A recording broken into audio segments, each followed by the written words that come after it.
August 1st, 1982. A dark cloud hangs above our republic. Our first and hopefully last attempted military coup on the government of President Moi plays out before our eyes. For our family, the Rarieyas, an even darker cloud hangs above our heads and promises to change our lives irrevocably. My father lies somewhere on the highway near Voi, critically injured after his vehicle rolled and overturned a couple of times. A kind Samaritan rushed to his rescue and ensured that he had been admitted to Voi District Hospital, from where he would be airlifted to Nairobi. 3 months on, Moi tightens his grip as the legitimate head of state. 3 months on, my father loses his grip as he breathes his last at the intensive care unit of the Aga Khan Hospital on 19th November 1982. The sad tales of extended family intrigues and my father's friends who had feasted on countless occasions at our table and vanished as soon as we had buried him begin to change the lens with which I, at the age of 11, would look at life. This afternoon, my uncle, Peter Onyango, the only surviving member of my father's immediate family, was laid to rest. My uncle and I were not close, but his death has punctured a scab that I thought had dried and healed,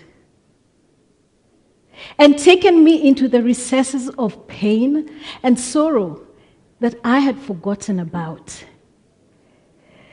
I recall the numerous life adjustments that ensued after my father's death, as my mother widowed at the age of 37 with 8 children, only one of whom had completed her A-levels. Like the proverbial phoenix, my mother rose from the ashes of my father's death and became the unshakable pillar on which my siblings and I rely on. I learned a very important life lesson from her. What doesn't break you only makes you stronger. I entered this life a quiet, gentle, soft-spoken child. I know some of you sitting in this crowd are looking at me in disbelief, about to fall off your seats. I found my voice and my resilience in the wake of my father's death. Life was coming at me. Life was making demands on me. And I decided it was time to suck it up and toughen up so that I could protect myself from the vagaries of this life. The joy that had been sucked out of our lives following the death of my father began to trickle in slowly at first and gradually in bigger waves. Galvanized by our mother, we became the family that loved, that laughed, that stuck together against all odds. I had older siblings, 6 of them, and they tried to level the rocky parts of life for me where they could. And my tastes and choices in life as I grew up were affected and influenced by them. I adored our firstborn, Akinyi. And as a teenager, she was addicted to the love ballads of the Commodores, the Temptations, and the growling, sexy Teddy Pendergrass. And this rubbed off on me at an age earlier than most. I began to have fantasies about a man chivalrous, pleading his undying love for me when I grew up. Like many women in this room, I feasted off the pages of the romance paperbacks. What did we call them? Mills and Boons. And I waited in anticipation for the tycoon who looked like an Adonis with his hawk-like nose and jet black hair to check into my life. He never did.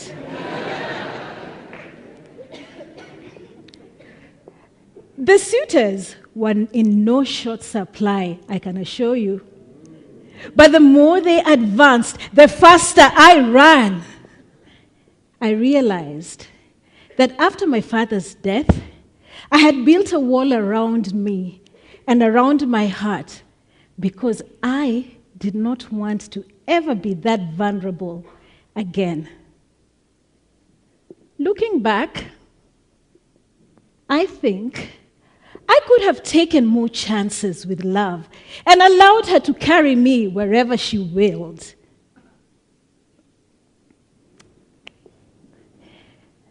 My working life has been a kaleidoscope of choices and movements.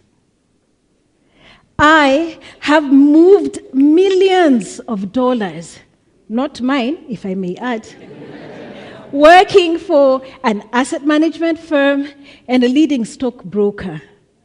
I began my career as a graduate high school teacher and left the classroom for a marketing role that took me to just about every major town in this republic. I even had a dalliance with a better option. And during that time, no brother, no sister, no friend, and no cousin was not allowed to activate their M-Shwari account because that's who I am.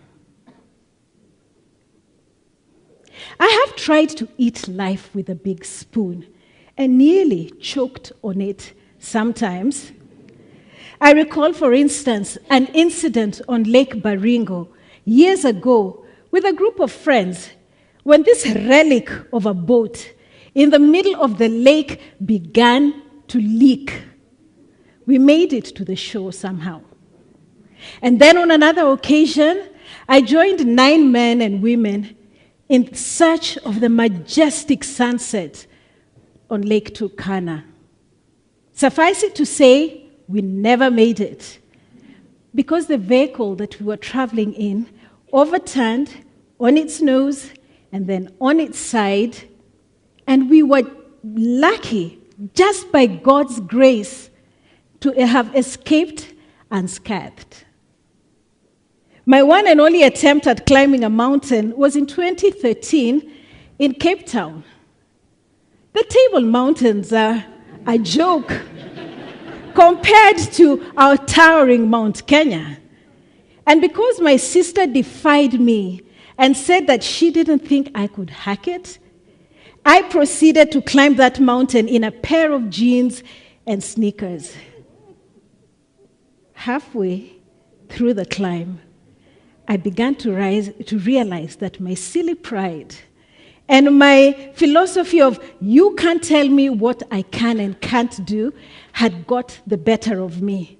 I wanted to lie down there and just die because the going became too tough. I was throwing my earrings and my jewelry and my water bottle at my brother-in-law, who was the only person in the pack who chose to walk behind me and kept encouraging me, keep going, Angie, keep going, Angie, keep going. And going I did until I finally got to the top of the mountain. A year ago,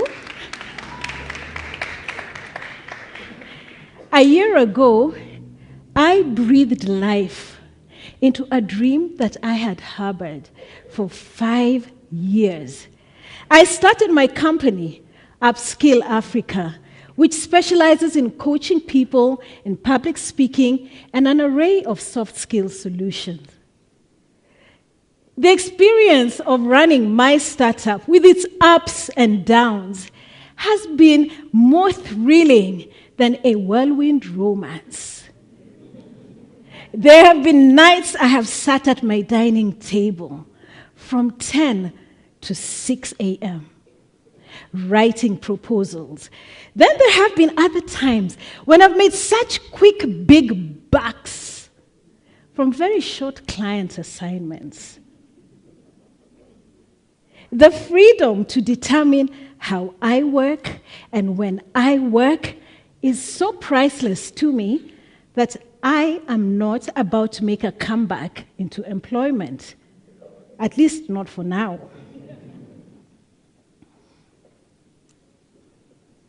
Where my father left over 3 decades ago, a frightened, sad child, now stands a woman, self-assured and strong. I am living my best life now.